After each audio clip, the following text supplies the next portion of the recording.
സുവിശേഷം അതിന് 11-ാം അധ്യായം 18 മുതൽ വായിക്കാം. ബേഥാനിയ യെരുശലേമിനരികെ ഏകദേശം 2 നാഴിക ദൂരത്തായിരുന്നു. മാർത്തയും മറിയയും സഹോദരനെ കുറിച്ച് ആശ്വസിപ്പിക്കേണ്ടതിന് പല യഹൂദന്മാരും അവരുടെ അടുത്ത് വന്നിരുന്നു. യേശു വരുന്നുവെന്ന് കേട്ടിട്ട് മാർത്ത അവനെ എതിരേൽപ്പാൻ ചെന്നു. മറിയോ വീട്ടിലിരുന്നു. മാർത്ത യേശുവിനോട്, കർത്താവേ, നീ ഇവിടെ ഉണ്ടായിരുന്നുവെങ്കിൽ എൻ്റെ സഹോദരൻ മരിക്കുകയില്ലായിരുന്നു. ഇപ്പോഴും നീ ദൈവത്തോട് എന്തപേക്ഷിച്ചാലും ദൈവം നിനക്ക് തരും എന്ന് ഞാൻ അറിയുന്നു എന്ന് പറഞ്ഞു. യേശു അവരോട്, നിന്റെ സഹോദരൻ ഉയർത്തെഴുന്നേൽക്കും എന്ന് പറഞ്ഞു. മാർത്ത അവരോട്, ഒടുക്കത്തെ നാളിലെ പുനരുദ്ധാനത്തിൽ അവൻ ഉയർത്തെഴുന്നേൽക്കുമെന്ന് ഞാൻ അറിയുന്നു എന്ന് പറഞ്ഞു. യേശു അവരോട്, ഞാൻ തന്നെ പുനരുദ്ധാനവും ജീവനുമാകുന്നു. എന്നിൽ വിശ്വസിക്കുന്നവൻ മരിച്ചാലും ജീവിക്കും. ജീവിച്ചിരുന്ന് എന്നിൽ വിശ്വസിക്കുന്നവൻ ഒരു നാളും മരിക്കയില്ല. ഇത് നീ വിശ്വസിക്കുന്നു എന്ന് പറഞ്ഞു. അവൾ അവരോട്, കർത്താവേ, ലോകത്തിൽ വരുവാനുള്ള ദൈവത്തിനായ ക്രിസ്തു നീ തന്നെ എന്ന് ഞാൻ വിശ്വസിച്ചിരിക്കുന്നു എന്ന് പറഞ്ഞിട്ട് പോയി. സഹോദരിയായ മറിയെ സ്വകാര്യമായി വിളിച്ചു. ഗുരു വന്നിട്ടുണ്ട്, എന്നെ വിളിക്കുന്നു എന്ന് പറഞ്ഞു. അവളത് കേട്ട ഉടനെ എഴുന്നേറ്റ് അവൻ്റെ അടുക്കൽ വന്നു.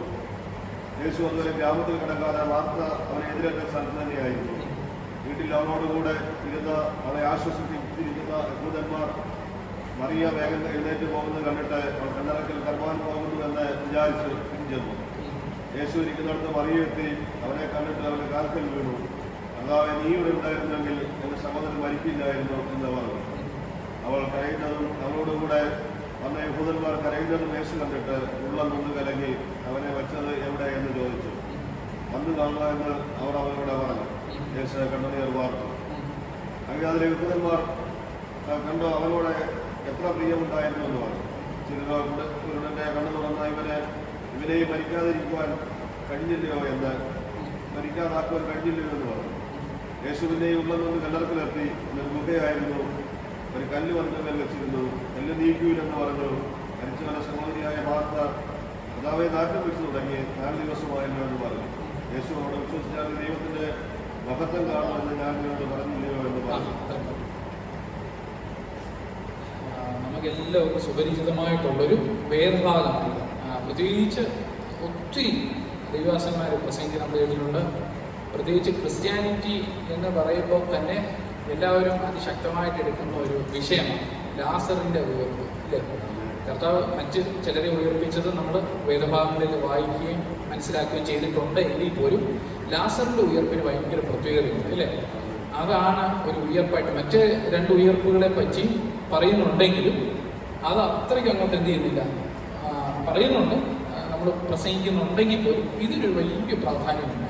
അതുകൊണ്ട് തന്നെ ഈ ഉയർപ്പിനെ പറ്റി, ലാസറിൻ്റെ ഉയർപ്പും ദൈവപ്രവർത്തിയെ ബന്ധിപ്പിച്ച് ഒരുപാട് പ്രസംഗങ്ങൾ നമ്മൾ കേട്ടിട്ടുണ്ട്. ഒരുപാട് കാര്യങ്ങൾ നമ്മൾ മനസ്സിലാക്കിയിട്ടുണ്ട്. ഇന്ന് പകലിൽ ഞാൻ ലാസറിൻ്റെ ഉയർപ്പ് ഒന്നുകൂടെ പറഞ്ഞ് നിങ്ങളെ ബോറടിപ്പിക്കാൻ ഞാൻ ഒട്ടും ആഗ്രഹിക്കുന്നില്ല. എൻ്റെ വിഷയം അവിടെ അല്ല. എൻ്റെ വിഷയം അതിനിപ്പുറത്തായിട്ട് നമ്മൾ നിൽക്കുന്നു. ദൈവപ്രവൃത്തി, ദൈവമഹത്വം വെളിപ്പെടുന്നതിന് മുമ്പായിട്ട് ഉണ്ടാകുന്ന ചില തടസ്സങ്ങൾ, ചില വാക്കുകൾ, അതാണ് ഇന്ന് പകലിൽ എൻ്റെ സബ്ജക്റ്റ്. Price God, hallelujah. അപ്പോൾ നമ്മൾ വായിച്ചതുപോലെ യേശു അവിടെ എത്തിയപ്പോൾ അവനെ കല്ലറയിൽ വെച്ചിട്ട് 4 ദിവസമായി എന്നാണ്. ആര്? ലാസറിനെ മരിച്ച് അടക്കി ഏകദേശം 4 ദിവസമായപ്പോഴാണ് യേശു കർത്താവ് അവിടെ എത്തുന്നത്. ബഥാന്യ യെരുശലേമിനരികെ ഏകദേശം 2 നാഴിക ദൂരത്തായിരുന്നു. ബഥാന്യ എന്ന് പറയുന്ന യെരുശലേമിനരികെ ഏകദേശം ദൈവവുമായി അവിടെ ആ യെരുശലേമിനരികെ ഇതും തമ്മിൽ എത്ര ഡിസ്റ്റൻസ് ഉണ്ട്?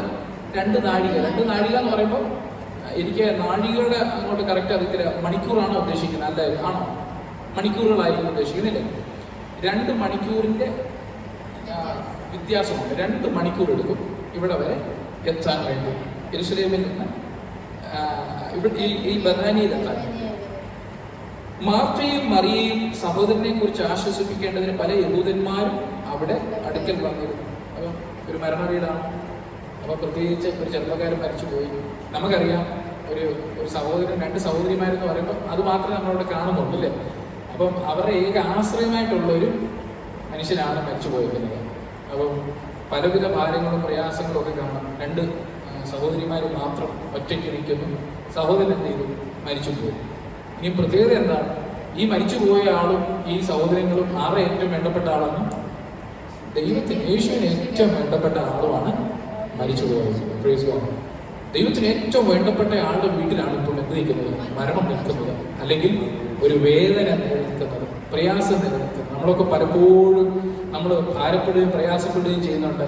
കർത്താവെ, ഞാൻ അങ്ങേ വിളിച്ചു, ഞാൻ അങ്ങേ കണ്ടു പുറപ്പെട്ടു, ദൈവത്തിന് വേണ്ടി ഞാൻ എന്തൊക്കെ ചെയ്തു, ഞാൻ അങ്ങനെ നിൽക്കും, ഞാൻ ഒരു ദോഷവും ചെയ്യുന്നില്ലല്ലോ, ഞാൻ പ്രാർത്ഥിക്കുന്നുണ്ട്, ഞാൻ പാടുന്നുണ്ട്, പല കാര്യങ്ങൾ ചെയ്യുന്നുണ്ടെങ്കിലും ഞങ്ങൾക്കെന്താ ഒരു മാറ്റമില്ല, ഞങ്ങൾക്കെന്താ ഇത്ര വേദന, ഞങ്ങളെന്താ ഇത്രയും പ്രയാസത്തിലൂടെ കടന്നു പോകുന്നത്? Praise God.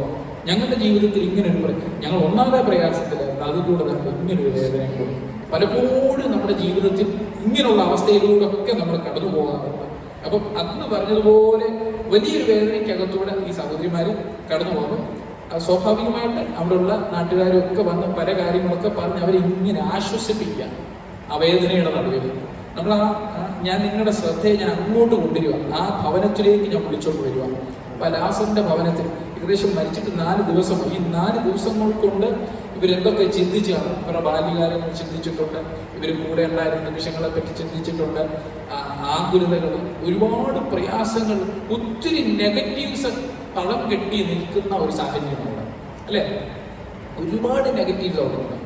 കാരണം ഒരിക്കലും മരിച്ചൊരു വീട്ടിൽ പോയി കഴിഞ്ഞ് നമുക്കുള്ള ഒരു പോസിറ്റീവ് എനർജി കിട്ടത്തില്ല. പലപ്പോഴും ഞാൻ ഓർത്തിട്ടുണ്ട്, ചില മരണ വീട്ടിലൊക്കെ പോയി കഴിഞ്ഞാൽ നമ്മൾ അവര് പ്രായമുള്ളൊരു വീട്ടിൽ പോയി കഴിഞ്ഞാൽ പാസ്റ്റർ കുഴപ്പമില്ല, നമുക്ക് ഓക്കെയാണ്. പക്ഷെ ചെറുപ്പക്കാരും ഒരു ആശ്രയം, ഏക ആശ്രയമൊക്കെ മരിച്ചു പോയൊരു വീട്ടിൽ പോയി, ഒരു കുഞ്ഞുങ്ങളൊക്കെ മരിച്ചു പോയൊരു വീട്ടിൽ പോയി നിന്നാൽ ഞാൻ തപ്പിപ്പോയിട്ടുണ്ട്. എന്ത് പറഞ്ഞാണ് ഇവരെ ആശ്വസിപ്പിക്കേണ്ടത്? എന്നെ വിളിച്ച പലരോടും എന്ത് ഞാൻ പറയണം? ഭയങ്കരമായിട്ട് കൺഫ്യൂസ്ഡ് ആവുന്ന, പിന്നെന്ത് ചെയ്യും? നമ്മൾ മൗനം. അവർ പറയുന്ന കേൾക്കുമല്ലാതെ അതുവരെ നമ്മൾ വലിയ ദൈവവചനം പറയും, വലിയ കാര്യങ്ങളൊക്കെ പറയും. പക്ഷെ ഇതിന്റെ മുമ്പിൽ നമ്മൾ എന്ത് ചെയ്യും? നമ്മുടെ നാവ് കൂട്ടിപ്പോകും, ഒന്നും പറയാൻ കാണത്തില്ല. പിന്നെ എന്തെങ്കിലുമൊക്കെ ഒന്ന് വെച്ചു പിടിപ്പിച്ച്, കാരണം ഏറ്റവും വലിയ തോൽപ്പിക്കുന്ന, അതുകൊണ്ട് പറഞ്ഞ ഒടുക്കത്തെ ശത്രുവായ മരണത്തെയും കർത്താവ് തോൽപ്പിച്ചത്, അല്ലേ? അപ്പൊ ഏറ്റവും വലിയൊരു ശത്രുവാണ് സത്യം, ഏറ്റവും വലിയൊരു പരാജയമാണ് മനുഷ്യന്റെ ജീവിതത്തിലെ മരണം എന്ന് ലോകം പറയുന്നത്. നമ്മൾ ദൈവവിശ്വാസികളെ സംബന്ധിച്ച് അങ്ങനെയല്ല. Praise God. അവിടെ തൊട്ട് തുടക്കമാണ് നമ്മുടെ പ്രൈസ് ഗോഡ്. ഹല്ലേലൂയ. ഞാൻ അങ്ങോട്ട് പോകുന്നില്ല. അപ്പം അങ്ങനെ നിൽക്കുന്ന ഒരു അവസ്ഥയിൽ കർത്താവായ യേശുക്രിസ്തുവിന് മുമ്പോട്ടുള്ള ഭാഗങ്ങൾ നമ്മൾ മനസ്സിലാക്കുമ്പോൾ നമുക്ക് കാണാം, കർത്താവായ യേശുക്രിസ്തു എന്ത് ചെയ്യുക? ഇവിടെ ദൈവം പ്രവർത്തിക്കുക. നമുക്കിതിപ്പോൾ വായിച്ചപ്പം എളുപ്പമാണ്, പക്ഷെ ആ സാഹചര്യത്തിൽ കർത്താവായ യേശുക്രിസ്തു എന്ത് ചെയ്യാൻ വരികയാണ്? ഇവിടെ ഉയർപ്പിക്കാൻ വേണ്ടി വരുന്ന ഒരു വരവാണ്. മരിച്ചെല്ലാം കഴിഞ്ഞു, മരിച്ച ആ മണിക്കൂറുകളിൽ എത്തിയിട്ടില്ല, മരിച്ച ആ സമയത്ത് അതിന് മുമ്പെത്തിയിട്ടില്ല, മരിക്കുന്നതിന് മുമ്പെത്തിയിട്ടില്ല, അല്ലെങ്കിൽ അത് കഴിഞ്ഞെത്തിയിട്ടില്ല, അടക്കുന്ന സമയത്തും എത്തിയിട്ടില്ല, അടക്കിക്കഴിഞ്ഞ് എത്തിയിട്ടില്ല, അടക്കിക്കഴിഞ്ഞെന്ന ഒരു ദിവസം കൂടെ കഴിഞ്ഞ് വന്നിട്ടില്ല, 2 ദിവസം കഴിഞ്ഞ് വന്നിട്ടില്ല, 4ാമത്തെ ദിവസമാണ്. അപ്പൊ 4ാമത്തെ ദിവസം എന്ന് പറയുമ്പോൾ ഏകദേശം ക്രിമേഷൻ, ഈ എന്താ പറയുക, ഡീക്കെ ചെയ്യുന്ന ഒരു അവസ്ഥയിലേക്ക് ആയി കഴിഞ്ഞിട്ടുണ്ട്. വീർത്ത്, അല്ലാതെ നമ്മൾ സയൻസ് ഒക്കെ അറിയാവുന്നവർക്കറിയാം, നല്ല ദുർഗന്ധമുള്ള, അതുവരെ സെന്റും സ്പ്രേയും അതും ഇതൊക്കെ അടിച്ച് ഇങ്ങനെ പൂശി ഇടയ്ക്കിടയ്ക്ക് വെച്ച് വീശിക്കൊണ്ടിരിക്കില്ല, സ്മെല്ല് വരാതിരിക്കാൻ വേണ്ടി. പക്ഷെ ഇതിൻ്റെ അകത്ത് പോയി കഴിഞ്ഞ് കഴിഞ്ഞാൽ ആർക്കെങ്കിലും തിരിഞ്ഞു നോക്കാൻ പറ്റുമോ? അപ്പൊ അതുപോലെ ദുർഗന്ധം ഉണ്ടാക്കാൻ സാധ്യതയുള്ള ഒരു സമയമാണ്. കർത്താവ് വന്നത് എപ്പോഴാണ്? എല്ലാം അവസാനിച്ച് ദുർഗന്ധം വമിക്കുന്ന സമയമായപ്പോൾ ആര് വന്നേക്കും? പലപ്പോഴും ഞാൻ ശ്രദ്ധിച്ചിട്ടുണ്ട് പാസ്റ്റർ, നമ്മുടെ വിഷയത്തിൻ്റെ അകത്ത് ഇടപെടും. അതിന് മുമ്പ് നമ്മൾ പ്രാർത്ഥിച്ച് ഇപ്പോൾ ഇടപെടണേ എന്ന് പറഞ്ഞിട്ടും ഇടപെട്ടിട്ടില്ല. എന്നാൽ അത് കഴിഞ്ഞെങ്കിലും ഇടപെടണം എന്ന് പറഞ്ഞാലും വരത്തില്ല. നാറ്റം വെച്ച് ദുർഗന്ധം വന്ന് അവസാന സമയം എല്ലാ പ്രതീക്ഷകളും നഷ്ടപ്പെട്ട് ദുർഗന്ധം, അതായത് നാറ്റം വെക്കുന്ന സമയത്തായിരിക്കും പലപ്പോഴും നമ്മൾ ദൈവപ്രവൃത്തി നമ്മൾ കണ്ടിട്ടുണ്ട്, ഇല്ലേ? പലപ്പോഴും ഇല്ല, ഞാൻ എൻ്റെ ജീവിതത്തിലൊക്കെ ഞാൻ അങ്ങനെ കണ്ടിട്ടുണ്ട്. അങ്ങനെ ഇനി ഒരു പ്രതീക്ഷയുമില്ല. ആ വിഷയത്തിൻ്റെ അത് മാറിക്കഴിയുമ്പോൾ അതിൻ്റെ അകത്ത് ഒഴിപ്പെടും. എന്താണെന്നറിയോ? ഈ ദുർഗന്ധം വരുന്ന ഒരു സ്റ്റേജിലേക്ക് നീ തള്ളപ്പെട്ടിട്ടുണ്ടെങ്കിൽ, നീ ഒരു ദൈവഭക്തനായിട്ട്, ദൈവ പൈതലായിട്ട് നിന്റെ വിഷയത്തിൻ്റെ അകത്ത് ഒരു ദുർഗന്ധം വമിക്കുന്നത് വരെ നീ വെയിറ്റ് ചെയ്യപ്പെട്ടിട്ടുണ്ടെങ്കിൽ, ഹല്ലേലൂയ, നിന്റെ ആ തടസ്സങ്ങൾ അത്ര വരെ നീ നീങ്ങിയിട്ടുണ്ടെങ്കിൽ, നിന്റെ അനുഗ്രഹം അത്രയും വരെ, നിനക്കൊരു വിടുതൽ അതുവരെ സംഭവിക്കാതെ ഇരുന്നിട്ടുണ്ടെങ്കിൽ, ഞാൻ ഉറപ്പായിട്ട് പറയുന്നു, നിന്റെ മേൽ വെളിപ്പെടുന്ന മഹത്വത്തിന്റെ ആഴവും അത്രയും വരുമ്പോൾ. Price God. ഹല്ലേലൂയ. മനസ്സിലായി? ദുർഗന്ധം വമിക്കുമാർ നീ വെയിറ്റ് ചെയ്യപ്പെട്ടിട്ടുണ്ടെങ്കിൽ നിന്റെ വിഷയവുമായി ബന്ധപ്പെട്ട്, ഹല്ലേലൂയ, അത്രയും വരെ നിന്റെ കാര്യത്തിന്റെ അകത്തൊരു തീരുമാനം വന്നിട്ടില്ലെങ്കിൽ, വിടുതൽ വന്നിട്ടില്ലെങ്കിൽ, ഞാൻ ഉറപ്പിച്ചു പറയുന്നു, കർത്താവിന് നിന്റെ മേൽ വെളിപ്പെടുത്തുവാനിരിക്കുന്ന മഹത്വത്തിന്റെ വലിപ്പവും അത്രയും വലുതായിരിക്കും. ഒന്ന് പറഞ്ഞേ, അത്രയും വലുതായിരിക്കും. നാളിതുവരെയായിട്ടും ചില വിഷയങ്ങൾക്കകത്ത് ദുർഗന്ധം വമിക്കുമാർ മറ്റുള്ളവരെല്ലാം നിന്നെ തള്ളിപ്പറഞ്ഞ്, മറ്റുള്ളവരെല്ലാം നിന്നെ പരിഹസിച്ച്, മറ്റുള്ളവരെല്ലാം നിന്റെ കാര്യം കേട്ടിട്ട് നിന്നെ പരിഹസിച്ചും മാറി നിന്ന് കുറ്റം പറഞ്ഞും നിന്നെ അധിക്ഷേപിച്ചും സംസാരിക്കുന്ന നിലവാരത്തിലേക്ക് ആ വിഷയം നീണ്ടുപോയിട്ടുണ്ടെങ്കിൽ ഞാൻ ഉറപ്പായിട്ടൊരു കാര്യം പറയുന്നു, ഒരു ദൈവത്തിന്റെ മഹത്വം ആ വിഷയത്തിന് മേൽ ഇറങ്ങാൻ പോകുക. അവർ കേട്ട് ആശ്ചര്യപ്പെടുവാർ, അവർ അത്ഭുതപ്പെടുവാർ, അവർ മാറ്റി പറയുവാർ, അവർ പറഞ്ഞ വാക്കിനെ അവർ തന്നെ ഓർത്ത് പശ്ചാത്തപിക്കുവാർ. ഒരു മഹത്വം ആ വിഷയത്തിന്റെ മേൽ ഇന്ന് പകലിൽ വെളിപ്പെടും. ഇന്ന് എന്നെ കേൾക്കുന്ന ചിലരോടൊക്കെ എനിക്ക് പറയാനുള്ള ഒറ്റ കാര്യമുണ്ട്. നിന്റെ വിഷയത്തിന്റെ മേൽ നീ അധികം നാളുകൾ തൊട്ട്, കുറെ നാളുകൾ തൊട്ട് ആ പ്രത്യേക വിഷയത്തിന്റെ അകത്ത് നീ മാറ്റം അനുഭവിച്ചുകൊണ്ടിരിക്കുകയാണെങ്കിൽ, ആ വിഷയത്തിന്റെ അകത്ത് ഒരു മാറ്റമില്ലാതെ നാറ്റമായി ദുർഗന്ധം അനുഭവിക്കുമാർ, മറ്റുള്ളവരുടെ പരിഹാസങ്ങളും, മറ്റുള്ളവരുടെ പ്രയാസങ്ങളും, മറ്റുള്ളവരുടെ വേണ്ടാത്ത വാക്കുകളും, അതിന്റെ മേൽ നിനക്ക് ശാപവാക്കുകളും നിന്നെ തേടി നിൽക്കുന്നുണ്ടെങ്കിൽ, നിന്നെ പൊതുവി നിൽക്കുന്നുണ്ടെങ്കിൽ, ഇന്ന് പകൽ ഞാൻ വിളിച്ചു പറയട്ടെ, ആ വിഷയത്തിന്റെ മേൽ ഒരു വലിയ മഹത്വം ഇന്ന് പകൽ ചലിക്കും. നിന്റെ മേൽ അത് ചലിക്കും. ഇന്ന് പറയുന്നത് നിന്റെ മേൽ ചലിക്കാൻ പോകുകയാണ്. ആ വിഷയത്തിന്റെ മേൽ, നീ പറയുന്ന ആ വിഷയത്തിന്റെ മേൽ ഇന്ന് പകൽ നിനക്ക് വേണ്ടി ഒരു മഹത്വം ചലിക്കോ. നാളുകൾ നീ വെയിറ്റ് ചെയ്തില്ലേ? നാളുകൾ വെയിറ്റ് ചെയ്തിട്ടു അതിന്റെ മേൽ നീ വിശ്വസിച്ച് നീ പ്രാപിച്ച വാഗ്ദത്തത്തിന്റെ അകത്ത് അങ്ങനെ ഒരു വിടുതൽ സംഭവിക്കുമെന്ന് നീ വെയിറ്റ് ചെയ്തിട്ടും അത് നടക്കാതെ ഇപ്പോൾ നടന്നിട്ടുമില്ല. നാട്ടുകാരത് നോക്കി നിന്നെ കളിയാക്കുന്നുണ്ടെങ്കിൽ, നിന്റെ വീട്ടുകാരത് നോക്കി നിന്നെ പരിഹസിക്കുന്നുണ്ടെങ്കിൽ, ഞാനത് വിളിച്ചു പറയുന്നു, ആ വിഷയത്തിന്റെ മേൽ ഒരു സ്പെഷ്യൽ മഹത്വം, ഒരു വലിയ ഗ്ലോറി ഇറങ്ങാൻ പോകുക. പറഞ്ഞവർ മാറ്റി പറയത്തക്ക വിധത്തിൽ അതിന്റെ മേൽ വലിയൊരു മഹത്വം ഇന്ന് പകൽ നിന്റെ മേൽ വെളിപ്പെടും.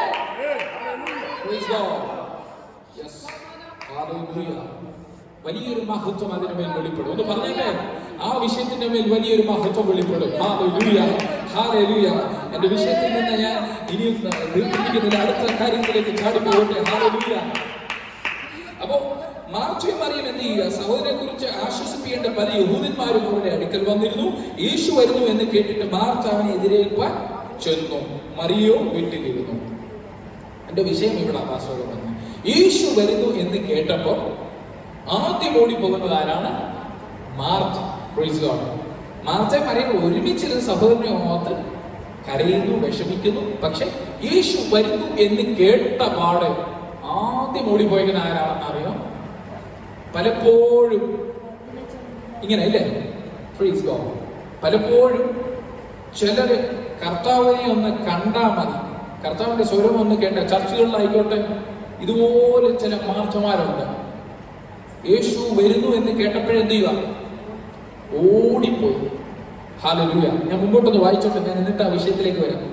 മാർത്ത യേശു വരുന്നു എന്ന് കേട്ടിട്ട് മാർത്ത അവനെ എതിരേൽപ്പാൻ ചെന്നു, മറിയോ വീട്ടിലിരുന്നു.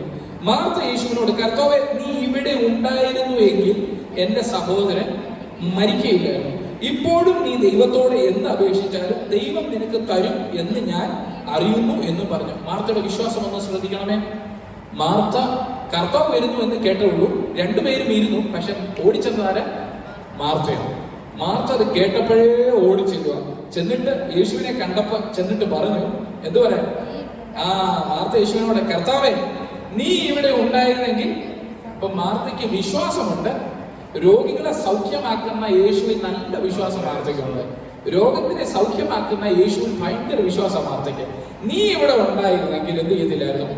എന്റെ സഹോദരൻ മരിക്കത്തില്ലായിരുന്നു. ഹല്ലേലൂയ.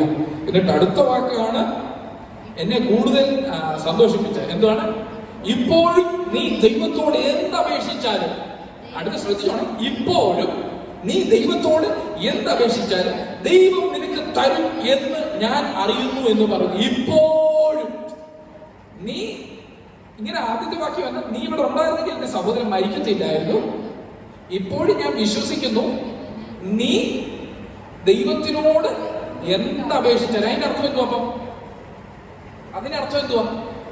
ആദ്യം പറഞ്ഞു എന്റെ സഹോദരൻ നീ ഉണ്ടായിരുന്നെങ്കിൽ മരിക്കത്തില്ലായിരുന്നു. അടുത്ത വാക്കൊന്ന് ശ്രദ്ധിച്ച, ഇപ്പോഴും നീ എന്തപേക്ഷിച്ചാലും. അപ്പൊ അതിനർത്ഥം എന്തുവാ? അതിനർത്ഥം എന്തുവാ? ആർക്കെങ്കിലും പറയാം? എന്തുമായിരിക്കും പാസ്റ്റർ അതിന്റെ അർത്ഥം?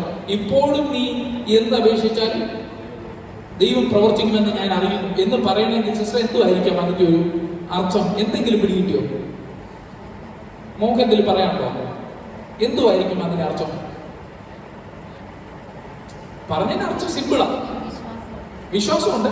ഇപ്പൊ നീ പറഞ്ഞാലും അവൻ എഴുന്നേറ്റ് വരുന്നല്ലേ അതിന്റെ അർത്ഥം? നീ പറഞ്ഞാൽ അവൻ എഴുന്നേക്കുമെന്ന് അറിയാമെന്നുള്ളതാ പറഞ്ഞതിന് സാരം. നീ വന്നിരുന്നെങ്കിൽ, നീ നേരത്തെ ഇവിടെ ഉണ്ടായിരുന്നെങ്കിൽ എന്റെ സഹോദരൻ മരിക്കത്തില്ലായിരുന്നു. എന്നിട്ട് അടുത്ത വാക്യമാണ്, ഇപ്പോഴും നീ ദൈവത്തോട് എന്താ അപേക്ഷിച്ചാൽ. ഇപ്പോഴും ആ വാക്കാണ് നമ്മൾ ശ്രദ്ധിക്കേണ്ടത്. ഇപ്പോഴും നീ ദൈവത്തോട് എന്താ അപേക്ഷിച്ചാൽ. അപ്പൊ നീ എന്തപേക്ഷിച്ചാലും അതിന്റെ അർത്ഥം എന്തുവാ? ഇപ്പൊ നീ പറഞ്ഞാലും ചില അത്ഭുതങ്ങളൊക്കെ ഇവിടെ നടക്കാൻ വഴിയുണ്ട് എന്നാണ് ആര് പറയുന്നത്? മാർത്ത പറയുന്നത്. അപ്പൊ മാർത്തയുടെ വിശ്വാസം എന്തുവാ? ആഴമേറിയ വിശ്വാസമുണ്ട് എന്ന് നമ്മൾ ഈ രണ്ട് വാക്യം കേൾക്കുമ്പോൾ ചിന്തിക്കും. യേശു അവളോട് നിന്റെ സഹോദരൻ, അവൾ എന്താണോ പറഞ്ഞത്, എന്താണോ അവൾ ഉദ്ദേശിച്ചത്, അതിന് നേരെ ദൈവത്തിന് വേണ്ടിയ വാക്ക് എന്ത് ചെയ്തു? കർത്താവിന് ചെയ്യാനുള്ള വാക്ക് എന്ത് ചെയ്തു? ഇവിടെ നിന്ന് വായിൽ നിന്ന് നാവിൽ നിന്ന് പുറപ്പെട്ടു. അപ്പോൾ പെട്ടെന്ന് കർത്താവോട് പറഞ്ഞു, ഈശോയോട് നിന്റെ സഹോദരൻ ഉയർത്തെഴുന്നേൽക്കും എന്ന് പറഞ്ഞു. അറിയാതെ നമ്മൾ ചില വലിയ കാര്യങ്ങളൊക്കെ ഇങ്ങനെ പറയും. ഹല്ലേലൂയ. ഞാൻ അറിയാതെ എന്തുകൊണ്ട് ഞാൻ ഈ വാക്ക് ഉപയോഗിച്ചു നിങ്ങൾക്ക് മുമ്പോട്ട് മനസ്സിലാവും. ഈശോ അവളോട് പറഞ്ഞു നിന്റെ സഹോദരൻ ഉയർത്തെഴുന്നേൽക്കും എന്ന് പറഞ്ഞു. അവള് പറഞ്ഞ ഉടനെ കർത്താവ് ഇപ്പോഴും നിനക്ക് നീ എന്തപേക്ഷിച്ചാലും അത് നടക്കും എന്ന് ഞാൻ അറിയുന്നു എന്ന് പറഞ്ഞു. നിന്റെ സഹോദരൻ ഉയർക്കും. നീ പറഞ്ഞ അതേ കാര്യം സംഭവിക്കാൻ പോവുകയാണ്. നീ ഇപ്പോൾ പറഞ്ഞത് സംഭവിക്കാൻ പോവുകയാന്ന് യേശു പറഞ്ഞു. അപ്പൊ അടുത്ത വർത്തമാനം കേട്ടോണ്ട് എത്ര വിശ്വാസം പറഞ്ഞാലും മാർച്ച് പറഞ്ഞത്, ഒടുക്കത്തെ നാളിലെ പുനരുത്ഥാനത്തിൽ അവൻ ഉയർത്തെഴുന്നേൽക്കും എന്ന് ഞാൻ അറിയുന്നു എന്ന് പറഞ്ഞു. കടാ അവിടെ കൊണ്ട് മുഴുവൻ തീരുന്നു. അപ്പം മാർത്തയുടെ വിശ്വാസം കണ്ടോ? അപ്പൊ പെട്ടെന്ന് ഇപ്പം പറയാണ്, നീ ഇപ്പോഴും കർത്താവെ നീ ഇവിടെ ഉണ്ടായിരുന്ന എന്റെ സൗകര്യം മരിക്കത്തില്ലായിരുന്നു കേട്ടോ, പക്ഷെ ഞാൻ ഇപ്പോഴും എനിക്ക് വിശ്വാസമുണ്ട് നിന്നെ കൊണ്ടൊക്കെ ചിലതൊക്കെ ചെയ്യാൻ പറ്റുമെന്ന് ഞാൻ നോർമലി പറയാം. എന്തെങ്കിലുമൊക്കെ ചെയ്യാൻ പറ്റുമെന്ന് ഞാൻ വിശ്വസിക്കുന്നുണ്ട്. അപ്പൊ പെട്ടെന്ന് കർത്താവ് പറയുന്നു നിന്റെ സഹോദരനെ ഞാൻ ഉയർപ്പിക്കാൻ പോകും, അല്ലെങ്കിൽ നിന്റെ സഹോദരൻ ഇപ്പൊ ഉയർക്കും എന്ന് പറയുമ്പോൾ അവള് പറയാണ് ഞാൻ അത് അറിയുന്നുണ്ട്, ഒടുക്കത്തെ നാളിൽ അവൻ ഉയർത്തുമെന്ന് എനിക്കറിയാം. Price God. അപ്പൊ ആദ്യം പറഞ്ഞതും രണ്ടാമത് പറഞ്ഞതും ഒരു ബന്ധവുമില്ലാത്തതാണ്. ആദ്യം പറഞ്ഞു നീ നിനക്ക് ഇപ്പോഴും അതിനുള്ള ശക്തിയുണ്ട്, ഇപ്പോഴും നിന്നെ കൊണ്ട് അതിനുള്ള കപ്പാസിറ്റി ഉണ്ട്, ഞാനത് വിശ്വസിക്കുന്നു. അപ്പോൾ കർത്താവ് പറഞ്ഞു ഞാൻ ഉയർപ്പിക്കാൻ പോകും. അതിന് മറുപടി എന്തോ പറയാം. അപ്പൊ അവിടെ എന്തുവായി? Negative word. Praise God. Hallelujah. പലപ്പോഴും നമ്മൾ ശ്രദ്ധിച്ചോണേ, നമ്മുടെ പല വിശ്വാസികളും ഇങ്ങനെ വായ കൊണ്ട് വലിയ കാര്യങ്ങൾ പറയും, വായ കൊണ്ട് വലിയ കാര്യങ്ങൾ പറയും. യേശുവേ നീ പ്രവർത്തിക്കാൻ ശക്തനാണ്, എന്റെ ഈ വിഷയത്തിന്റെ അകത്ത് നീ ഇറങ്ങി വന്ന് ഇന്ന് പകയിൽ വലിയ അത്ഭുതങ്ങൾ സൃഷ്ടിക്കുമെന്ന് എനിക്കറിയാം, എന്റെ ഇന്ന കാര്യത്തിന്റെ അകത്ത് നീ പ്രവർത്തിക്കുവാൻ മതിയായവനാണെന്ന് ഞാൻ അറിയുന്നു. കർത്താവ് വരുമ്പോഴേ ഓടി ചെല്ലുന്നു. ചർച്ചിൽ മുന്നേ നമ്മൾ ചെല്ലും, ആരാധനയ്ക്ക് മുന്നേ നമ്മൾ ചെല്ലും, മുഖ്യ സ്ഥാനങ്ങളിൽ നമ്മൾ ഇരിക്കും. മൊത്തം കാര്യം ഉപവാസം ഇരിക്കണോ, പ്രാർത്ഥിക്കണോ, കൈയടിക്കണോ, ബഹളം വെക്കണോ, എന്ത് ചെയ്യണം, സകലത്തിന് നമ്മൾ മുൻപന്തിയിൽ കാണും. മറ്റുള്ളവരുടെ സുവിശേഷം പറയണോ, നമ്മൾ മുൻപന്തിയിൽ കാണും. ഹല്ലേലൂയ. എല്ലാ കാര്യങ്ങൾക്കകത്തും നമ്മൾ മുൻപന്തിയിൽ കാണും. പക്ഷേ ഒരു വെളിപ്പാട് പറയണോ, ഒരു പ്രവചനം പറയണോ, നമ്മൾ മുൻപന്തിയിൽ കാണും. പക്ഷെ കാര്യങ്ങൾ വന്നപ്പോഴെന്ത് പറഞ്ഞേ? കാര്യം വന്നപ്പോ എന്തോ പറഞ്ഞേ? പുനരുത്ഥാനത്തിൽ എനിക്കറിയാം നീ ഉയർപ്പിക്കും, എന്റെ സഹോദരൻ ഉയർക്കും, പക്ഷെ ഇപ്പോഴല്ല. കർത്താവ് ഇപ്പൊ ഉയർപ്പിക്കാനിരിക്കുക. ഈ പുള്ളിക്കാരി പറയാണ് അന്ന് ഉയർത്തോടും. തോക്കി കയറി വെടിവെക്കുക എന്ന് പറഞ്ഞാൽ ഇതിനാ പറയുന്നത്, ഇല്ലയോ? ഒരു ദൈവപ്രവൃത്തിക്ക് വേണ്ടി മഹത്വം വ്യാപരിക്കേണ്ടതിനായി ദൈവം വന്ന് നിൽക്കുന്നു. പക്ഷെ അതിനു മുമ്പായിട്ട് ഈ സഹോദരി പറയാണ് അവൻ ഒടുക്കത്തെ നാളിൽ ഉയർച്ച വരുമെന്ന്. Praise God. അപ്പൊ ഒന്നാമത് വെട്ടിയത്. Praise God. ഞാൻ സമയമില്ലാത്തതുകൊണ്ട് അവിടെ ഒന്നും നിൽക്കുന്നില്ല, ഞാൻ ഓടുവാണേ. അവൾ എന്നോട് അപ്പൊ യേശു അവളോട് ഞാൻ തന്നെ പുനരുത്ഥാനവും ജീവനുമാകും, എന്നിൽ വിശ്വസിക്കുന്നവൻ മരിച്ചാലും ജീവിക്കും. അപ്പൊ കർത്താവ് പറയാം എന്റെ പൊന്നെ, ആ പുനരുത്ഥാനം, നീ പറയുന്ന ആ പുനരുത്ഥാനം ഞാനാ. എന്നിൽ വിശ്വസിക്കുന്നവൻ മരിച്ചാലും ജീവിക്കും. ആരെങ്കിലും നീ എന്നെ വിശ്വസിച്ചാല് നീ മരിച്ചാലും ജീവിക്കും. നീ പറയുന്ന പുനരുത്ഥാനം ഉണ്ടല്ലോ, അന്ന് വെളിപ്പെടുന്ന പറഞ്ഞ ആ പുനരുത്ഥാനം ഇന്ന് നിന്റെ മുമ്പിൽ ഇപ്പോൾ നിൽപ്പുണ്ട്. ഇപ്പോൾ അത് സംഭവിക്കും. ഹല്ലേലൂയ. നാളെ സംഭവിക്കുമെന്നല്ല, നീ പറഞ്ഞ അന്നത്തെ ആ പുനരുത്ഥാനം ജീവനുമുണ്ടല്ലോ, അത് നിന്റെ മുമ്പിൽ ഇപ്പോൾ ദാ നിൽക്കുന്നു. ഇത് കാണും. വായി കൊണ്ട് പറഞ്ഞാൽ ഇത് വെളിപ്പെടത്തില്ല. അകത്ത് വെളിപ്പെട്ടവര് മാത്രമേ ഇത് തിരിച്ചറിയാൻ പറ്റത്തുള്ളൂ. ഹല്ലേലൂയ. വായി കൊണ്ട് പറയുന്നവരാകരുത് നമ്മൾ, അകത്തുനിന്ന് വിശ്വസിക്കുന്നവരായി മാറട്ടെ നമ്മൾ. വായി കൊണ്ട് പ്രഖ്യാപിക്കുന്നവരായി മാറരുത്, ഹൃദയം കൊണ്ട് നമ്മൾ വിശ്വസിച്ചിട്ട് പ്രഖ്യാപിക്കുന്നവരായി മാറട്ടെ. അപ്പോഴേ അത്ഭുതം അവിടെ സംഭവിക്കത്തുള്ളൂ. എന്താ മോളെ ജീവൻ ഒരു വിഷയത്തിന്റെ അകത്ത് എന്താ ഒരു പ്രവൃത്തി നടക്കാത്തതെന്ന് അറിയാമോ? ഹല്ലേലൂയ. എന്തുകൊണ്ടാണ് നടക്കാത്തത്? നമ്മൾ വായി കൊണ്ട് പറയുന്നവരാണ്, ഹൃദയം കൊണ്ട് എന്ത് ചെയ്യുന്നില്ല, വിശ്വസിക്കുന്നില്ല. പല കാര്യങ്ങൾക്കകത്തും നമുക്ക് തടസ്സം നേരിടുന്നതിന്റെ പ്രധാന പ്രശ്നം എന്താണെന്നറിയോ? നമ്മൾ വിശ്വാസം ഇല്ല, പ്രവൃത്തിയാണ്. വലിയ വെളിപ്പാടാണ് പറഞ്ഞത് മാർത്ത, വലിയൊരു വെളിപ്പാടാണ്. കർത്താവ് ചെയ്യുന്നതിന് മുൻപ് തന്നെ വെളിപ്പാട് പറഞ്ഞ സ്ത്രീയാണ് മാർത്ത.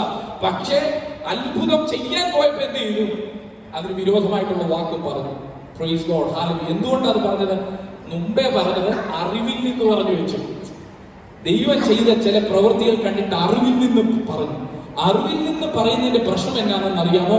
നമ്മൾ അറിവിൽ നിന്ന് ഇങ്ങനെ പറഞ്ഞുകൊണ്ടിരിക്കും, പക്ഷെ വിശ്വാസത്തിൽ നിന്ന് നമുക്ക് ആഴം കാണത്തില്ല. മാർത്തയ്ക്ക് എന്തോ സംഭവിച്ചത്? വിശ്വസിച്ച് അകത്തു നിന്നല്ല പറഞ്ഞത്, പുറത്തു നിന്നാണ് പുള്ളിക്കാരി പറഞ്ഞത്. Price God. അപ്പൊ കർത്താവ് പറഞ്ഞു, യേശു ഞാൻ തന്നെ പുനരുത്ഥാനം ജീവനുമാകുന്നു. എന്നിൽ വിശ്വസിക്കുന്നവൻ മരിച്ചാലും ജീവിക്കും. ജീവിച്ചിരുന്നു എന്നിൽ വിശ്വസിക്കുന്നവൻ ആരും ഒരു നാളും മരിക്കുകയില്ല. ഇത് നീ വിശ്വസിക്കുന്നോ എന്ന് പറഞ്ഞു. ഓക്കെ, ഞാൻ അങ്ങ് മുമ്പോട്ട് പോകുന്നത് ഒത്തിരി ഡീറ്റെയിൽഡ് ആയിട്ട് പറയേണ്ടതാണ്, പക്ഷെ മറ്റൊരു സാഹചര്യത്തിൽ നമുക്കത് പഠിക്കാൻ പറ്റും. അവൾ അവനോട്, ഉവ്വ് കർത്താവേ, ജീവിച്ചിരുന്നു എന്നിൽ വിശ്വസിക്കുന്നവൻ ഒരു നാളും എന്ത് ചെയ്തില്ല, മരിക്കത്തില്ല. ഇത് നീ വിശ്വസിക്കുന്നോ? മുമ്പേ പറഞ്ഞു മരിച്ചവൻ എന്ത് ചെയ്തോളൂ, അവസാനമേ അന്നങ്ങ് ജീവിച്ചോളൂ എന്ന് പറയുക. അന്നങ്ങ് ജീവിച്ചോളൂ. നിനക്ക് വേറെ ആത്മീയാർത്ഥങ്ങൾ ഉണ്ടെങ്കിൽ ആ കറണ്ട് സിറ്റുവേഷനിൽ പറയാണ് അന്ന് ഉയർത്തുമെന്ന് എനിക്കറിയാം എന്നാ പുനരുത്ഥാനത്തിൽ. അപ്പൊ കർത്താവ് പറഞ്ഞു, അവളുടെ നെഗറ്റീവ് കേട്ടിട്ട് പറഞ്ഞു, പുനരുത്ഥാനം ജീവനൊക്കെ ഞാൻ തന്നെ മോളെ, എന്നെ വിശ്വസിക്കുന്ന മരിച്ചു പോയിട്ടുണ്ടെങ്കിലും മരിച്ചാൽ എന്നെ നീ ഒന്ന് വിശ്വസിക്കും, ഇപ്പൊ അവൻ എഴുന്നേക്കുന്ന കാണാമെന്നാണ് പറഞ്ഞു. എന്നിട്ട് അടുത്ത പറയാണ്, ജീവിച്ചിരിക്കുന്ന നീ. Praise God. ഇപ്പൊ ചിലരൊക്കെ പറയാണ് ജീവിച്ചിരിക്കുന്ന, എന്നെ ക്യാൻസർ വന്ന് ഞാൻ ചത്തുപോകുമോ എന്നൊക്കെ ചിലർ പേടിച്ചോണ്ടിരിക്കുക.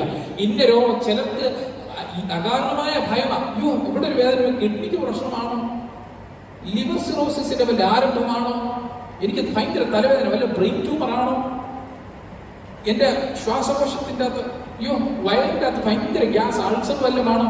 അകാരണമായ ഭയം, മരിക്കുമെന്നുള്ള ഭയം, പേടിക്കുക. Praise God. പേടിച്ചു പോവാ. അപ്പൊ കർത്താവ് പറയാണ്, ജീവിച്ചിരിക്കുന്ന നീ. അങ്ങനെ പേടിക്കുന്നവരോട് പറയാണ്, ജീവിച്ചിരിക്കുന്ന നീ.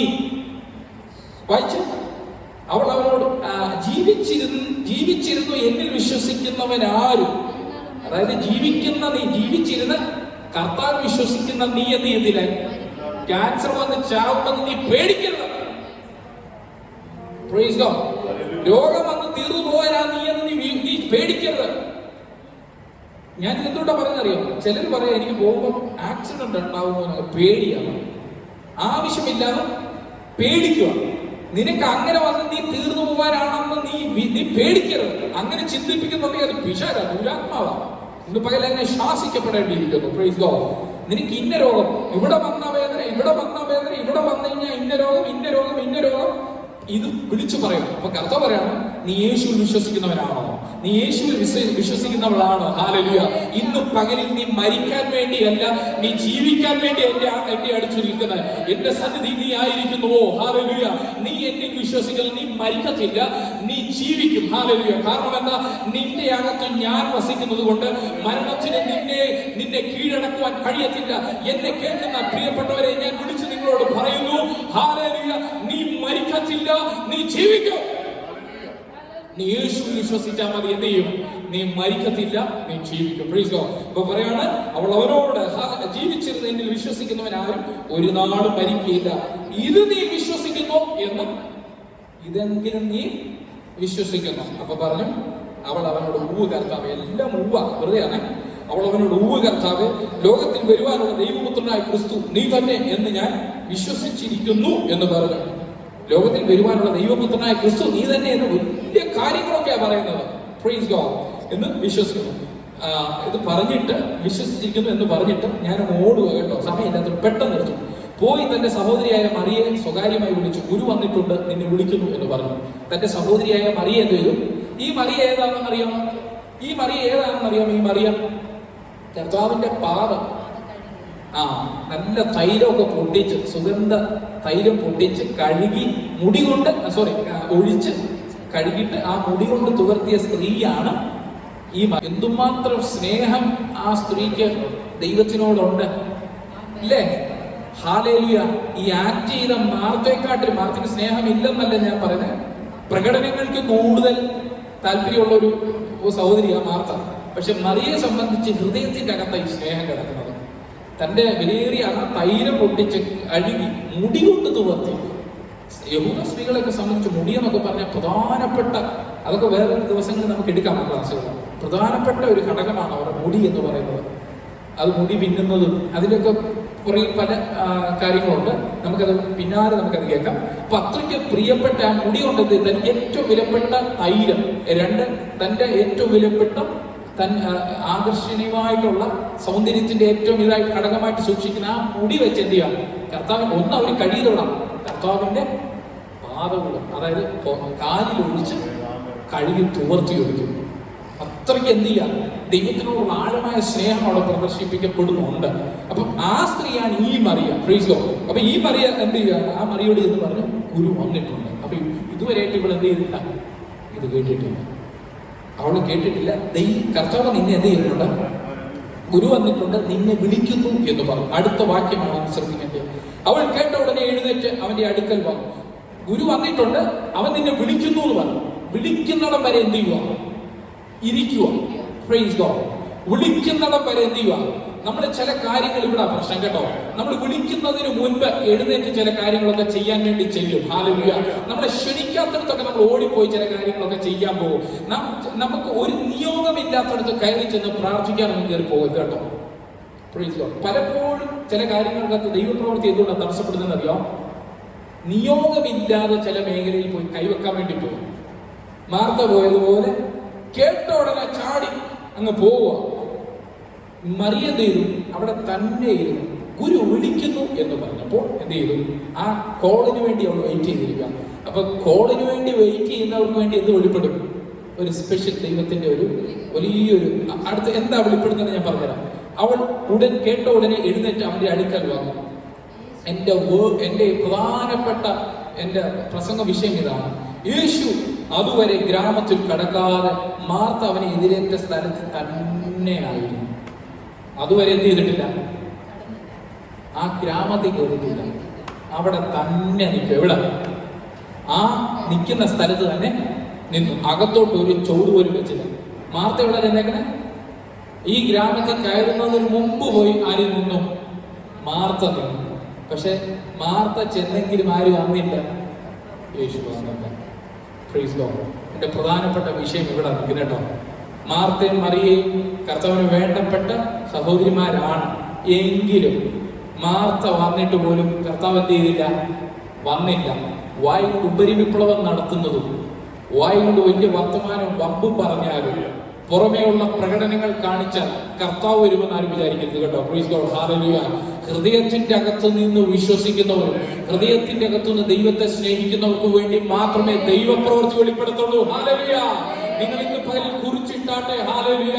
നീ എന്തെങ്കിലും പറഞ്ഞ് ദൈവത്തെ പ്രസാദിപ്പിച്ചേക്കാം എന്ന് വിചാരിച്ച, എന്തെങ്കിലുമൊക്കെ പ്രവൃത്തി കാണിച്ച് ഉപവസിച്ച് പ്രാർത്ഥിച്ച് ഞാൻ ഇന്നലെ കൈയടിച്ച് അന്യഭാഷ 2 പൊട്ടിച്ചാല് 2-3 ആരാധനയ്ക്ക് പോയി മുൻപന്തിയിൽ ഇരുന്നാലൊന്നും ദൈവത്തെ പ്രസാദിപ്പിക്കാമെന്ന് ആരും കരുതരുതേ. ഹല്ലേലൂയ. വീടിന്റെ അകത്തിരുന്ന് ഞാൻ പ്രാർത്ഥനയ്ക്കൊന്നും പോകാതെ ഞാൻ വീടിന്റെ അകത്ത് ഇരുന്ന് പ്രാർത്ഥിച്ചോളാം, ഞാൻ മൊബൈലിൽ ഞാൻ കാണുന്നുണ്ട്, ടിവിയിൽ ഞാൻ 24 മണിക്കൂർ സുവിശേഷ പ്രസംഗം കേൾക്കുന്നുണ്ട്, ഞാൻ എന്റെ കുടുംബത്തിന് വേണ്ടി കണ്ണുനീരോടെ രാത്രിയിൽ എന്റെ മക്കൾക്ക് വേണ്ടി എന്റെ മോന് വേണ്ടി ഞാൻ പ്രാർത്ഥിക്കുന്നുണ്ടെന്ന് പറഞ്ഞാൽ നീ വിചാരിക്കരുത് യേശുവിന് നിന്നെ ഇഷ്ടമാണ്. സോറി, ഞാൻ അത് അങ്ങനെ പറയാൻ ഉദ്ദേശിക്കുന്നില്ല. ദൈവപ്രവൃത്തി നടക്കുമെന്ന് നീ വിശ്വസിക്കരുത്, ഞാനത് പറയും. നീ വിചാരിക്കരുത് അങ്ങനെയുള്ള നിനക്ക് വേണ്ടിയാണ് ദൈവപ്രവൃത്തി വെളിപ്പെട്ടു നിൽക്കുന്നത്. ഒരിക്കലുമില്ല, ഒരിക്കലുമില്ല. അങ്ങനെയുള്ള നിനക്ക് വേണ്ടിയല്ല ദൈവം കടന്നു വരുവാൻ പോകുന്നത്. ഹല്ലേലൂയ. പിന്നെ ആരാ? വിളിക്കു വേണ്ടി വെയിറ്റ് ചെയ്യുന്ന ചിലർക്ക് വേണ്ടി. ഹല്ലേലൂയ. വിളിക്കുമ്പോൾ പുറപ്പെടുന്ന ചിലതിനു വേണ്ടി, ദൈവത്തിന് വേണ്ടി കാത്തിരിക്കുന്ന ചിലർക്ക് വേണ്ടി, ദൈവത്തിന്റെ ശബ്ദം കേൾക്കുവാൻ വേണ്ടി നിൽക്കുന്നവർക്ക് വേണ്ടി, ഹൃദയത്തിൽ വിശ്വസിക്കുന്നവർക്ക് വേണ്ടി, ഹൃദയത്തിൽ ദൈവ സ്നേഹമുള്ളവർക്ക് വേണ്ടി വെളിപ്പെടുന്നതാണ് ദൈവപ്രവൃത്തി. Praise lord. അവൾ കേട്ട ഉടനെ എഴുന്നേറ്റ് അവന്റെ അടുക്കൽ വന്നു. യേശു അതുവരെ ഗ്രാമത്തിൽ കടക്കാതെ മാർത്ത അവനെ എതിരേറ്റ സ്ഥലത്ത് തന്നെയായിരുന്നു. വലിയ വാചകമൊക്കെ അടിച്ചു, വലിയ കാര്യങ്ങളൊക്കെ പറഞ്ഞു, മുഴുത്ത വെളിപ്പാടുകളൊക്കെ പറഞ്ഞു. പക്ഷെ എന്ത് ചെയ്യുന്നില്ല? തമ്പുരാനെ അകത്തോട്ടൊരു കാല് വെപ്പിക്കാൻ ഇവനെ കൊണ്ട് പറ്റിയില്ല. കർത്താവിനെ ഒന്ന് വീടിന്റെ അകത്തേക്കൊന്ന് കയറ്റാൻ, ആ വിഷയത്തിന്റെ അകത്തേക്കൊന്ന് വിളിച്ചു വരുത്തുവാൻ ഇല്ല പാസ്റ്ററെ. ആ വിഷയത്തിലേക്ക് എന്റെ ഉയർത്തേണ്ട ആ വിഷയം, മഹത്വം വെളിപ്പെടേണ്ട ആ വിഷയത്തിലേക്ക് മാർത്ത വന്നാൽ നടക്കത്തില്ല. മാർത്തക്ക് യേശുവിനെ എന്ത് ചെയ്യാൻ പറ്റിയില്ല? വിളിച്ചു കയറ്റാൻ പറ്റിയില്ല. പക്ഷെ ഹൃദയത്തിന്റെ അകത്ത് ദൈവസ്നേഹമുള്ള ഒരു സ്ത്രീ, തന്റെ വിലപ്പെട്ടത് മുഴുവനും കർത്താവിന് കൊടുക്കാൻ തയ്യാറായിട്ടുള്ള ഒരു സ്ത്രീ എഴുന്നേറ്റ് വന്നു. അടുത്ത കേട്ടോണേ, യേശു അതുവരെ ഗ്രാമത്തിൽ കിടക്കാതെ മാർത്ത അവനെ എഴുന്നേറ്റ സ്ഥലത്ത് തന്നെയായിരുന്നു. വീട്ടിൽ അവളോട് കൂടെ ഇരുന്ന് അവളെ ആശ്വസിപ്പിക്കുന്ന യൂദന്മാർ മറിയ വേഗം എഴുന്നേറ്റ് പോകുന്നത് കണ്ടിട്ട് അവൾക്ക് അത് എന്റെ വിഷയം വിടുന്നു. യേശു ഇരിക്കുന്നിടത്ത് മറിയ എത്തി അവനെ കണ്ടിട്ട് അവന്റെ കാൽക്കൽ വീണു. കർത്താവെ, നീ ഇവിടെ ഉണ്ടായിരുന്നുവെങ്കിൽ എന്റെ സഹോദരൻ മരിക്കുകയില്ലായിരുന്നു എന്ന് പറഞ്ഞു. അവൾ കരയുന്നതും അവളോട് കൂടെ വന്ന യഹൂദന്മാർ കരയുന്നതും യേശു കണ്ടിട്ട് ഉള്ളം നൊന്ത് കലങ്ങി. അവനെ വെച്ചത് എവിടെ എന്ന് ചോദിച്ച് കർത്താവ് വന്നു കാണുക എന്ന് അവനോട് പറഞ്ഞു. യേശു കണ്ണുനീർ വാർത്തു. ആകെ യഹൂദന്മാർ കണ്ടോ അവനോട് കൂടെ അവനോട് എത്ര പ്രിയമുണ്ടായിരുന്നു എന്ന് പറഞ്ഞു. ചിലരോ കുരുടന്റെ കണ്ണു തുറന്ന ഇവന് എന്തൊക്കെ നെഗറ്റീവ്സ് അല്ലയോ, കുരുടന്റെ കണ്ണു തുറന്ന ഇവനെയും മരിക്കാതിരിക്കുവാൻ കഴിഞ്ഞില്ലയോ എന്ന് പറഞ്ഞു. യേശു പിന്നെയും ഉള്ളം നൊന്ത് കല്ലറയ്ക്കലെത്തി. അത് ഒരു ഗുഹ ആയിരുന്നു, ഒരു കല്ലും അതിന്മേൽ വെച്ചിരുന്നു. കല്ല് നീക്കുവിൻ എന്ന് യേശു പറഞ്ഞു. മരിച്ചവന്റെ സഹോദരിയായ മാർത്ത കർത്താവെ നാറ്റം വെച്ചു തുടങ്ങി 4 ദിവസമായല്ലോ എന്ന് പറഞ്ഞു. യേശു അവളോട്, വിശ്വസിച്ച നീ ദൈവത്തിന്റെ മഹത്വം കാണും എന്ന് ഞാൻ നിന്നോട് പറഞ്ഞില്ലയോ എന്നും പറഞ്ഞു. Price God. അപ്പൊ കർത്താവ് എന്ത് ചെയ്തു? മറിയ വന്നപ്പോൾ കർത്താവ് എന്ത് ചെയ്തു? കടന്നു. എന്നിട്ട് ചോദിച്ചു അവളെ എവിടാ. അപ്പൊ പോകുന്ന വഴിക്ക് വലിയ ഡയലോഗുകളുണ്ട് കേട്ടോ, ഇതൊക്കെ ശ്രദ്ധിച്ചോണം. ഒരു ദൈവപ്രവൃത്തി നടക്കുന്നതിന് മുമ്പ് ഇങ്ങനെയുള്ള ഒരുപാട് നെഗറ്റീവ് വേർഡുകൾ നിങ്ങൾ കേൾക്കേണ്ടി വരും. പ്രാർത്ഥിക്കുന്ന ചിലരൊക്കെ അതിന് മുമ്പിൽ വന്ന് നിന്നിട്ട് ഇപ്പൊ നിങ്ങൾക്ക് സൗഖ്യം തരാമെന്നൊക്കെ പറഞ്ഞുകൊണ്ട് ചില മാർത്തമാരൊക്കെ ഇറങ്ങി ചെല്ലും കേട്ടോ. മുൻപന്തിയിലൊക്കെ ഇരുന്ന് ഇപ്പൊ പാസ്റ്ററെ പ്രാർത്ഥിച്ചേക്കാം, ഇപ്പം ബ്രദറെ ഞാൻ ഇപ്പൊ ചെയ്തേക്കാം, ഇപ്പം അതിന്റെ മേൽ ഇതൊന്നും നടക്കാൻ പോകുന്നില്ല കേട്ടോ. വിശ്വസിക്കുന്ന നീ വിളിച്ച, നീ ചെന്ന, വെയിറ്റ് ചെയ്യുന്ന നീ ചെന്ന, നിന്റെ കൂടെ ഇറങ്ങി പുറപ്പെടുന്ന ഒരു കർത്താവാണ് നിനക്കുള്ളത്. ഹല്ലേലൂയ. അതിനുവേണ്ടി മുഴുത്ത പാസ്റ്റർമാരും ഭക്തന്മാരും ഒന്നും വരണ്ട. Price God. ഹല്ലേലൂയ. അതിനുവേണ്ടി സോമി ഞാൻ അങ്ങോട്ട് വരണ്ട. ആരും ചെന്നാ മതി, നീ ചെന്നാ മതി. ഹൃദയത്തിൽ വിശ്വസിക്കുന്ന, സ്നേഹിക്കുന്ന നീ ആ വിഷയത്തിന് ഒന്ന് അടുത്ത് ചെന്നാ മതി. എന്ത് ചെയ്യും? യേശു നിന്റെ കൂടെ വരും. അപ്പൊ പറയും. അപ്പൊ അടുത്ത ഡയലോഗ്, കുരുടനൊക്കെ വലിയ കാഴ്ച കൊടുക്കുന്ന ഈ മനുഷ്യന്, അതൊക്കെ വേറെ സബ്ജക്റ്റ് നമ്മൾ പോകുന്നില്ല. ഇവനെ ഒന്ന് മരിക്കാതിരിക്കാൻ പറ്റത്തില്ല. വലിയ കാഴ്ചക്കാരനാട്ടോ. അവിടുത്തെ നിങ്ങളുടെ പാസ്റ്റർ ഭയങ്കര പാസ്റ്ററാണല്ലോ, നിങ്ങളുടെ സഭയിലൊക്കെ പ്രാർത്ഥിക്കുന്നവര് ഭയങ്കരമാണല്ലോ. എന്നിട്ട് എന്താ അത് പറ്റിയില്ലയോ? അത് തടയാൻ പറ്റിയില്ലയോ? നിങ്ങൾ പ്രാർത്ഥിക്കുന്ന നിങ്ങളുടെ വലിയ പ്രാർത്ഥന, എന്നിട്ട് നിങ്ങളുടെ വീട്ടിൽ ഇതൊന്നും വന്നിട്ട് നിങ്ങൾക്ക് കാണാൻ പറ്റിയില്ലയോ? നിങ്ങൾ വലിയ ദർശനക്കാരിയാണല്ലോ, പ്രവാചകനാണല്ലോ, സൗഖ്യം ഭയങ്കരമായിട്ട് കൊടുക്കുന്നവരാണല്ലോ, എന്നിട്ട് എന്താ ഇതൊന്നും സംഭവിക്കാത്ത? ഇങ്ങനെയുള്ള വാക്കുകൾ എന്ത് ചെയ്യും? നിങ്ങൾ കുറെ ആയല്ലോ പ്രാർത്ഥിക്കാൻ പോയി, ഇപ്പൊ വിടുതൽ വാങ്ങിച്ചോണ്ട് വരും. നാളെ കുറെ ആയില്ല, ഇങ്ങനെ ഇരിക്കുമല്ലേ? എന്ന് ചോദിക്കുന്ന പലരെയും നമ്മൾ കേൾക്കും. പക്ഷെ ദൈവപ്രവൃത്തിക്ക് വേണ്ടി എന്ത് ചെയ്യരുത്? ഇതിനൊന്നും നമ്മൾ ഇടം കൊടുക്കരുത്. Praise God. എന്നിട്ടും ഓർത്തോണെ, അടുത്തതായിട്ട് ഞാൻ വായിക്കാൻ സമയമില്ലാത്തതുകൊണ്ട് എന്റെ സമയം അതിക്രമിച്ചു പോയിരിക്കുന്നു. സമയമില്ലാത്തതുകൊണ്ട് പെട്ടെന്ന് നിർത്തണമല്ലോ. ഓടിച്ച് ഞാൻ ചെല്ലട്ടെ. എന്ത് ചെയ്തു? കർത്താവ് യേശു പിന്നെയും ഉള്ളെന്നുണ്ട്.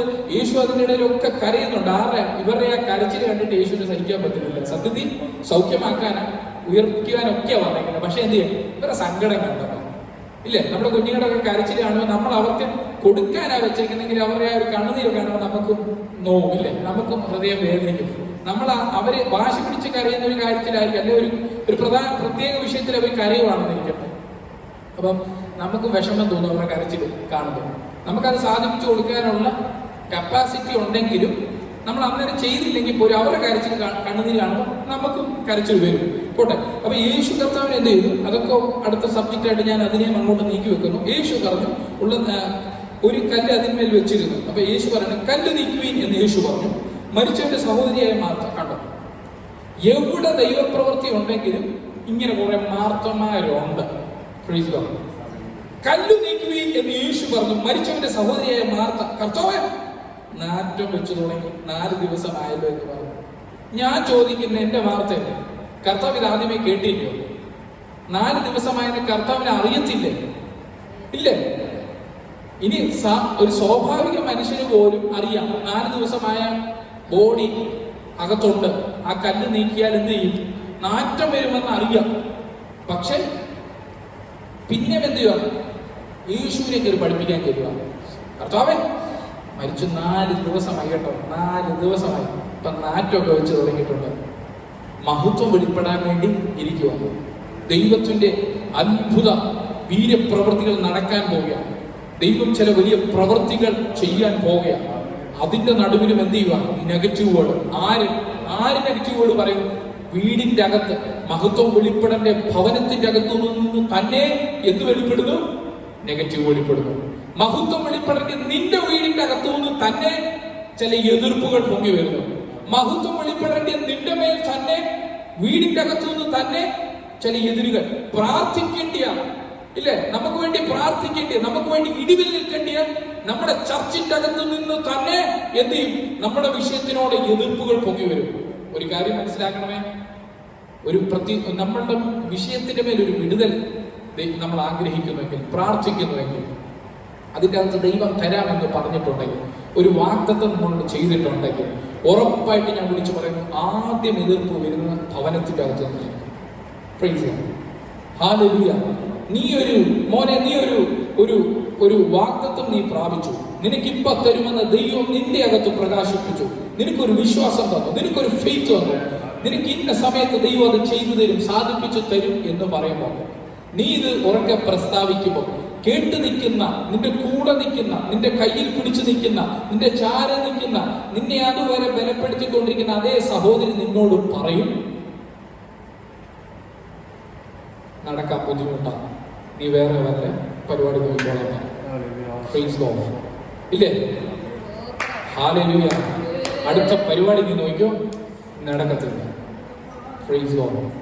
പക്ഷെ ദൈവം എന്തോ ആഗ്രഹിക്കുന്ന അറിയാം? നീ പ്രാർത്ഥിക്കുന്ന, നീ വാഗ്ദത്തം കേട്ട, നീ കേട്ട ശബ്ദത്തിന്റെ അകത്ത് പ്രവർത്തിക്കുവാൻ, അതിന്റെ അകത്തൊരു മഹത്വം വെളിപ്പെടുത്തുവാൻ ദൈവം വന്നിരിക്കുമ്പോ ഹല്ലേലൂയ, അതിനെതിരായി അകത്തു നിന്ന് തന്നെ ചിലരെന്ത് ചെയ്യുന്നു? അതിലേക്ക് എതിർത്ത് കളയും. Praise God. പക്ഷേ ചെയ്യാൻ വന്നത് ദൈവമായതുകൊണ്ടോ, നിന്നോട് ദൈവത്തിന് പ്രിയമുള്ളത് കൊണ്ടോ, അതിന്റെ അകത്തൊരു പ്രാർത്ഥിക്കുന്ന മറിയുള്ളത് കൊണ്ടോ, സ്നേഹിക്കുന്ന ഒരു മറിയുള്ളത് കൊണ്ടോ, വെയിറ്റ് ചെയ്യുന്ന മറിയയ്ക്ക് വേണ്ടി ദൈവം ഇന്ന് പകലിൽ അത് പ്രവർത്തിക്കാൻ തന്നെ ചെയ്യും. വീടിന്റെ അകത്ത് മറിയ ഉള്ളത് കൊണ്ട് ഉപരിവിപ്ലവം നടത്തുന്ന മാർത്തയെ കണ്ടിട്ടല്ല, അകത്ത് വിശ്വസിക്കുന്ന, സ്നേഹിക്കുന്ന, കാത്തു നിൽക്കുന്ന മറിയ ഉള്ളത് കൊണ്ട് ദൈവം ഇന്ന് പകലിൽ അതിന്റെ അകത്ത് ഒരു അത്ഭുതം ചെയ്യും. ഇന്ന് പകലിൽ അതിന്റെ അകത്തൊരു ഉയർപ്പ് അവിടെ നടത്തും. ഇന്ന് പകലിൽ അതിന്റെ അകത്തൊരു മഹത്വം ദൈവം നടത്തും. നീ പ്രാർത്ഥിക്കുന്നവളാണോ? നീ പ്രാർത്ഥിക്കുന്നവരാണോ? നീ വിശ്വസിക്കുന്നവരാണോ? ദൈവ പ്രവർത്തിക്ക് വേണ്ടി നീ വെയിറ്റ് ചെയ്യുന്നവരാണോ? നിനക്ക് വേണ്ടി ഇന്ന് നിന്റെ വീട്ടുകാരുടെ പ്രാർത്ഥന കണ്ടിട്ടല്ല, നാട്ടുകാരുടെ പ്രാർത്ഥന കണ്ടിട്ടല്ല, നിന്റെ സഭയുടെ പ്രാർത്ഥന കണ്ടിട്ടല്ല, നിന്റെ വിശ്വാസം കണ്ടിട്ട്, നിന്റെ കാത്തിരിപ്പ് കണ്ടിട്ട്, നിന്റെ സ്നേഹം കണ്ടിട്ട് ഇന്ന് പകൽ നിനക്ക് വേണ്ടി ദൈവം ഒരു അത്ഭുതം ചെയ്യും. Praise God. Hallelujah. കർത്താവ് പറഞ്ഞു Praise God. അങ്ങനെ പറയണ യേശു അവളോട്, കർത്താവ് അടുത്ത വാക്കിങ്ങനെ പറഞ്ഞു, യേശു അവളോട് വീണ്ടും വിശ്വസിച്ചാൽ നീ ദൈവത്തിന്റെ മഹത്വം കാണും എന്ന് ഞാൻ നിന്നോട് പറഞ്ഞില്ലയോ? വീണ്ടും പറയാണ്, എന്റെ പൊന്നു സഹോദരി, വിശ്വസിച്ചാൽ, പറഞ്ഞേ, വിശ്വസിച്ചാൽ നീ ദൈവത്തിന്റെ മഹത്വം കാണുമെന്ന് ഞാൻ നിന്നോട് ഓൾറെഡി പറഞ്ഞു കഴിഞ്ഞു. അതല്ലേ അർത്ഥം? ഞാൻ നിന്നോട് പറഞ്ഞില്ലേ മോളെ, വിശ്വസിച്ചാൽ നീ ദൈവത്തിന്റെ മഹത്വം കാണുമെന്ന്? ഇത്രയും പറഞ്ഞിട്ടും ഇത്രയും ചെയ്തിട്ടും നിനക്ക് പിന്നെയും എന്താ സംശയം? Praise God. ചിലർക്ക് അങ്ങനെ കർത്താവ് പറഞ്ഞാലും ചില വാഗ്ദത്തങ്ങൾ കേട്ടാലും ഉറപ്പില്ല. Praise God. Hallelujah. ദൈവം ചില വാഗ്ദത്തങ്ങൾ നിങ്ങളോട് സംസാരിച്ചിട്ട് പോലും, നിങ്ങളുടെ പ്രാർത്ഥന മുറികളിൽ നിങ്ങളോട് സംസാരിച്ചിട്ട്, ദൈവദാസന്മാർ നിങ്ങളോട് സംസാരിച്ചിട്ടും, ദൈവപ്രവർത്തികൾ നിങ്ങൾക്ക് അനുകൂലമായി ഇറങ്ങി വന്നാലും സംശയിക്കുന്ന ചില ഹൃദയങ്ങൾ ഇന്ന് പകൽ അത് പൊട്ടി മാറിപ്പോകട്ടെ. ഇന്ന് പകൽ ദൈവപ്രവർത്തിക്ക് തടസ്സമായിട്ട് നിൽക്കുന്ന ആ സംശയത്തിന്റെ വേരുകളെ നിന്റെ ഹൃദയത്തിൽ നിന്ന് പൊട്ടിച്ചു കളഞ്ഞാട്ടെ. നീ കേട്ട വാഗ്ദത്തം എന്താണോ അതിന്റെ മേൽ മുറുകെ പിടിക്കുന്ന, അതിന്റെ മേൽ ഉറപ്പായിട്ടും ശക്തമായി കയറി പിടിക്കുന്ന ഒരു ഹൃദയം നിനക്ക് വേണ്ടി ഇന്ന് പുറപ്പെട്ടു വരട്ടെ.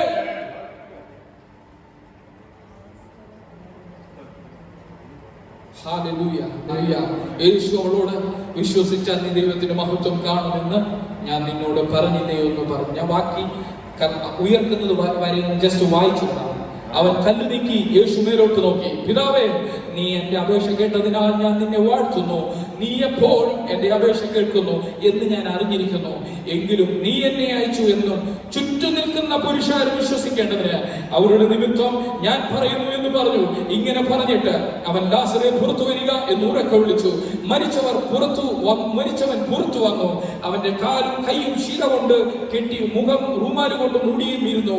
അവന്റെ കെട്ടഴിപ്പി, അവൻ പോകട്ടെ എന്ന് യേശു അവരോട് പറഞ്ഞു. മറിയയുടെ അടുക്കൽ വന്ന യഹൂദന്മാരിൽ പലരും അവൻ ചെയ്തത് കണ്ടിട്ട് അവനിൽ വിശ്വസിച്ചു. എന്നാൽ ചിലർ അവിടെ കൊണ്ട് ഞാൻ നിർത്തുന്നു. Praise God. Praise God. മറിയയുടെ കൂടെ വന്ന ചില യഹൂദന്മാർ കണ്ടിട്ട് വിശ്വസിച്ചു. Praise God. മാർത്തയുടെ കൂടെ വന്നെന്നല്ല പറഞ്ഞേ, മറിയയുടെ കൂടെ. Praise God. Hallelujah. പലരും പലരെയൊക്കെ കൊണ്ടുവരും. നിൽക്കാത്തതിന്റെ കാരണം എന്താണെന്നറിയാമോ? Praise God. Hallelujah. നിനക്ക് വിശ്വാസമില്ലാതെ നീ ഒരാളെ വിളിച്ചോണ്ട് വന്നിട്ട് ഒരു കാര്യമില്ല. Praise God. മനസ്സിലായി? നീ ആദ്യം വിശ്വസിക്കണം. നീ വിശ്വസിച്ചിട്ട് വേണം വേറൊരാൾക്ക് കൊടുക്കാൻ. നിന്റെ അകത്തൊരു പൂർത്തീകരണം ഇല്ലാതെ, നിന്റെ അകത്തൊരു ദൈവപ്രവൃത്തി ഇല്ലാതെ, ഒരു വിശ്വാസം ഇല്ലാതെ, വായി കൊണ്ട് ഉള്ള തെരുവുകളിലും എല്ലാ സ്ഥലങ്ങളിലും പോയി മൈക്ക് കെട്ടി വെച്ചിട്ട് പരസ്യയോഗം നടത്തിയാലും 10 പേര് വരും എന്ന് വിചാരിച്ചാൽ ഇല്ല. കാരണം നിന്റെ അകത്ത് വിശ്വാസമില്ല. Praise God. വിശ്വാസമുള്ള നീ ഒരു സ്ഥലത്ത് പോയിട്ട് ഒരു മൈക്ക് വെച്ചിട്ട് ദൈവവചനം ഒന്ന് പറഞ്ഞു നോക്കിയേ, നിന്നെ കേൾക്കാൻ ഒരാളെങ്കിലും ഉറപ്പായിട്ട് നിന്റെ കൂടെ വന്ന് നിന്നിരിക്കും. ഉറപ്പായിട്ടും. കാരണം എന്താ? നീ വിശ്വസിക്കുന്നിടത്ത് ദൈവത്തിന് ചിലത് ചെയ്യാതിരിക്കാൻ പറ്റത്തില്ല. Praise God. Hallelujah. നീ ചെന്ന് പ്രാർത്ഥിച്ചാൽ ദൈവത്തിന് അത് വെറുതെ വിടാൻ പറ്റത്തില്ല. Praise God. Hallelujah. നീ ചെന്ന് ചിലർക്ക് വേണ്ടി ഇടിവിൽ നിന്ന് ദൈവത്തിന് സാധിച്ചു കൊടുക്കാതിരിക്കാൻ പറ്റത്തില്ല. കാരണം എന്താ അറിയോ? നിന്റെ ഹൃദയമുണ്ടല്ലോ ദൈവത്തിന് അറിയാം. Hallelujah. നീ ദൈവത്തെ സ്നേഹിക്കുന്നവളാണെന്നും നീ ദൈവത്തെ സ്നേഹിക്കുന്നവനാണെന്നും ദൈവത്തിന് അറിയാം. നിന്റെ അപേക്ഷ ദൈവത്തിന് ഒരിക്കലും തള്ളിക്കളയാൻ പറ്റത്തില്ല. നീ മാർത്തയാണെങ്കിൽ ദൈവം കയറാതെ ഇപ്പുറത്ത് മാറി നിൽക്കും. പക്ഷെ നീ മറിയയാണെങ്കിൽ ദൈവം നിന്റെ കൂടെ വരും.